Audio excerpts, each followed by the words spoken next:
పరిస్థితి ఇక్కడ ఉంది అని అంటే ఒకసారి మైకు పెట్టి ఎవరినైనా కూడా అడగండి. నిజంగా ఎంత దారుణమైన పరిస్థితి అంటే ఇక్కడ నుంచి మనుషులు వస్తా ఉన్నారు. ఇళ్లలో నుంచి దాదాపుగా 2 రోజుల పాటు కనీసం తిండి కూడా లేని పరిస్థితుల నుంచి నడుచుకుంటూ వాళ్ళంతా కూడా బయటకు వస్తా ఉన్నారు. ఓట్లు ఏమైనా ఏనంటే చాలని ఓట్లు, ఆ ఓట్లు కూడా ఎక్కించుకునే పరిస్థితులు, సందుల్లోకి బొందుల్లోకి పోని పరిస్థితి. ఓట్లలో వచ్చే వాళ్ళ సంఖ్య ఎంతమంది ఉన్నారు, నడుచుకుంటూ వచ్చే వాళ్ళ సంఖ్య ఎంతమంది ఉన్నారు ఒక్కసారి గమనించండి. ఈ లోతు దాకా నీళ్లుండి నడుచుకొని వస్తా ఉన్నారు. వచ్చిన వాళ్ళు కనీసము ఇక్కడికి వచ్చిన తర్వాత ఎక్కడికి పోవాలన్నా కూడా తెలియదు. ఇక్కడికి వచ్చిన వాళ్ళకు కనీసం రిలీఫ్ క్యాంపులు కూడా లేవు. రిలీఫ్ క్యాంపులకు వీళ్ళని తీసుకుని వెళ్లే కార్యక్రమము లేదు, వీళ్ళకి చెప్పింది లేదు, చేసేది లేదు. రిలీఫ్ క్యాంపులు కూడా లేకుండా ఇక్కడికి వచ్చిన వాళ్ళు ఎక్కడికి పోవాలో తెలియక వాళ్ళ బంధువుల ఇళ్ళకి పోతా ఉన్నారు. కనీసం వాళ్లకు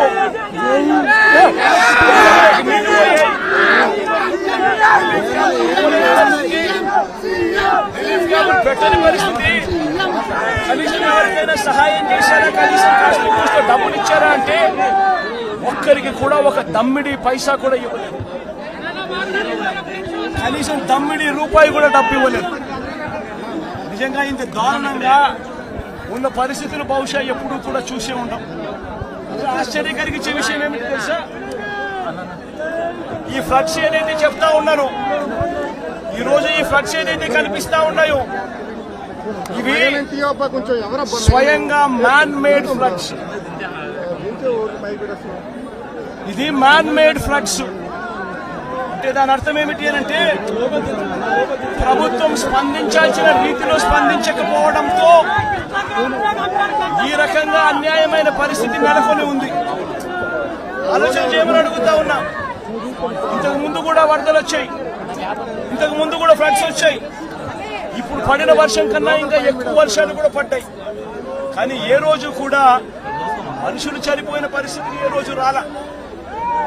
ఇంతటి దారుణమైన పరిస్థితులు ఏ రోజు లేవు. ఆలోచన చేయమని అడుగుతా ఉన్నా. ఆగస్టు 28వ తారీఖున బుధవారం నాడే బంగాళాఖాతంలో బంగాళాఖాతంలో అల్పపీడనం ఏర్పడతా ఉంది అని చెప్పి, వాయుగుండంగా మారుతా ఉంది అని చెప్పి 28వ తారీఖునే బుధవారం నాడే అలర్ట్ వచ్చింది రాష్ట్ర ప్రభుత్వానికి. 28వ తారీఖునే అలర్ట్ వస్తే ఆ అలర్ట్ లో గురువారం నుంచి వర్షాలు మొదలవుతాయి, చిన్నగా పడతాయి. శుక్రవారం సాయంత్రానికల్లా అది ఎక్స్ట్రీమ్ రెయిన్ ఫాల్ కింద మారుతుంది, శనివారం అంతా కూడా ఉంటుంది ఆ రెయిన్ ఫాల్ అని చెప్పడం జరిగింది. అంటే 20 సెంటీమీటర్ల పైచిలకు వర్షం పడుతుంది అని అంటే దాని అర్థం అది ఎక్స్ట్రీమ్ రెయిన్ ఫాల్ అని. మరి ఆ ఎక్స్ట్రీమ్ రెయిన్ ఫాల్ ఎక్కడ వస్తా ఉంది, ఏ మండలాలలో వస్తుంది అనే ఇన్ఫర్మేషన్ కూడా ఐఎండీ ద్వారా మనకు ఇన్ఫర్మేషన్ కూడా మనకుంది. ఆ ఇన్ఫర్మేషన్ మనకున్నా కూడా 28వ తారీఖునే బుధవారం నాడే మనకి అలర్ట్ వచ్చిన తర్వాత కూడా మనం ఏం చేశాము అన్నది ఒక ముఖ్యమంత్రిగా రాష్ట్ర ప్రభుత్వంగా ఆలోచన చేయాలి.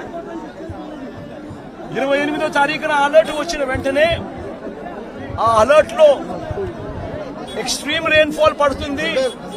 ఆ ఎక్స్ట్రీమ్ రెయిన్ ఫాల్ మన దగ్గర మాత్రమే కాదు, ఆ ఎక్స్ట్రీమ్ రెయిన్ ఫాల్ మన దగ్గరనే మాత్రమే కాదు, కృష్ణా, గుంటూరు, వెస్ట్ గోదావరి జిల్లాలు మాత్రమే కాదు, తెలంగాణలోని ఖమ్మం, నల్గొండ జిల్లాలలో కూడా పడుతుంది అని చెప్పడం జరిగింది.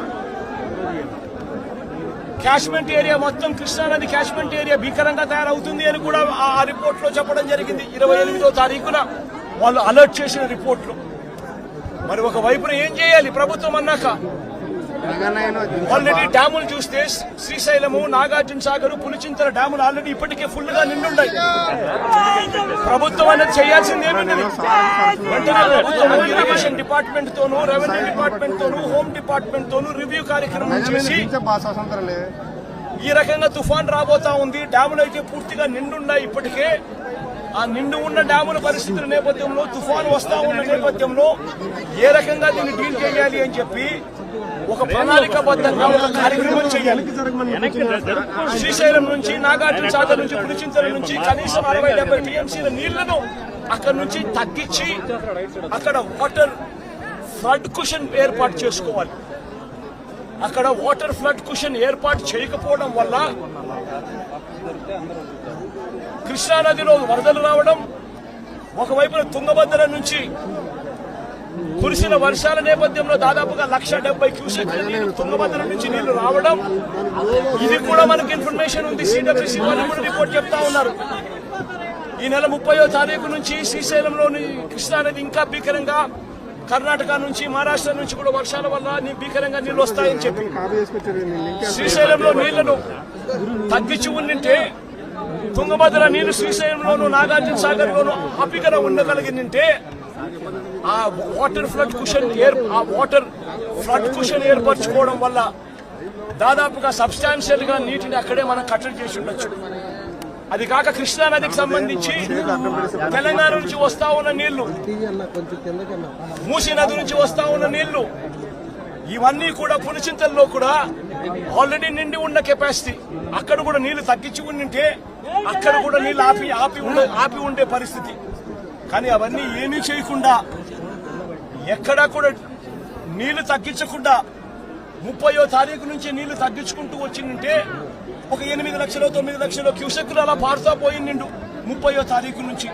అప్పుడు ఈ మాదిరిగా భీకరంగా 11,35,000 క్యూసెక్కులు వచ్చే పరిస్థితి ఉండేది కాదు. ఈ మాదిరిగా ఫ్లడ్ ఉండే పరిస్థితి ఉండేది అంతకన్నా కాదు. కానీ రాష్ట్ర ప్రభుత్వం తీవ్రంగా జాప్యం చేసి, ఏకంగా చంద్రబాబు నాయుడు గారు అనే వ్యక్తి తాను ప్రజలను పట్టించుకోవాల్సిన ఆవశ్యకతను పూర్తిగా మర్చిపోయి రెడ్ బుక్ పాలనతో పరిపాలన సాగిస్తూ కక్ష సాధింపుల మీదనే ధ్యాస పెడతా ఉన్నాడు తప్ప గవర్నెన్స్ మీద, ఏం చెయ్యాలి అన్న దాని మీద ధ్యాస లేకనే ఇది మ్యాన్ మేడ్ ఫ్లడ్ కింద ఇంత భీకరంగా తయారైన ఫ్లడ్ ఇది. దీనికి గన 30వ తారీఖు నుంచే పర్ఫెక్ట్ ప్లానింగ్ గన చేసిందంటే, మనకు బుధవారం నాడు అలర్ట్ వచ్చినప్పుడే తుఫాన్ రాబోతా ఉంది అని చెప్పి అలర్ట్ వచ్చినప్పుడే మనం కానీ ప్లానింగ్ చేసి ఉంటే తుంగభద్ర నుంచి వచ్చే నీళ్లు శ్రీశైలం, నాగార్జున సాగర్ లో ఆగి ఉండేటివి. పులిచింతల్లో మూసీ నది నుంచి వచ్చే నీళ్లు ఆపుకొని ఉండవచ్చు.